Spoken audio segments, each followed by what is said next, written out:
Unit 2. Make up your mind.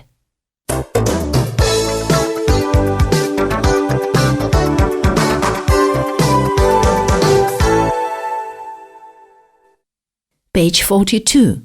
Focus on reading. Task 2. Fill that gap. People who take a year before going to university and use that time to gain more skills are more attractive candidates for jobs than those who go straight from school to university, according to research for the Department for Education. The research says that employers are particularly interested in the skills that students pick up when traveling, volunteering, and working, because they do not trust universities to teach the arts of communication, teamwork, and leadership. There are many reasons why there is a growing number of students who take a gap year. There are school leavers who are happy to be out of the school system at last and want to have some time to do something interesting or crazy before they go back into the educational system. There are those who want to earn money to pay their university fees. There are those who feel they want to do something useful with their lives, and there are those who want to get away from home and see the world while they can. Finally, there are those who want to prepare themselves better for the job market once they get their degrees. Jamie Underwood, a founder of a gap year agency, says, "It's a brilliant thing to do. If you are focusing on getting ahead, employers love it. It shows character, confidence, achieving goals, and persistence." School leavers can choose from a wide range of activities for their gap year. They can take part in an adventure project, like an expedition to some remote corner of the earth, which can be really exciting, and it has the advantage of traveling as a part of a group and making some lifelong friends.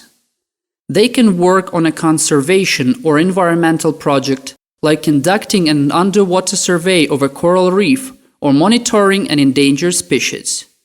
They can do temporary or seasonal work abroad, and this way get insight into a very different way of life. They can join a humanitarian project, such as doing social work with people in need. Or they can join a structured work experience program and gain valuable experience and practical skills in their chosen field. Mr. Underwood says, "I matured during my gap year. I grew up." You come back with a real sense of achievement and a new perspective on life. But some locations aren't for the faint-hearted. Voluntary work can be tough. You may be out in the middle of nowhere, feeling isolated and having trouble coping with the complete culture shock. So it's important to research the opportunities fully and take time to read what other gappers have to say about their experience of volunteering overseas. And it's also important to plan the year properly. According to the research of the Department for Education and Skills, too many students fail to plan properly and do not take advantage of the opportunities on offer. This can turn the gap into a blank hole. As Mr. Underwood says, there is a great difference between doing a structured placement and going on an extended holiday in some exotic place. Students who are doing volunteering get an awful lot of good experiences. Employers are falling over themselves for those maturing skills, which they think universities do not give.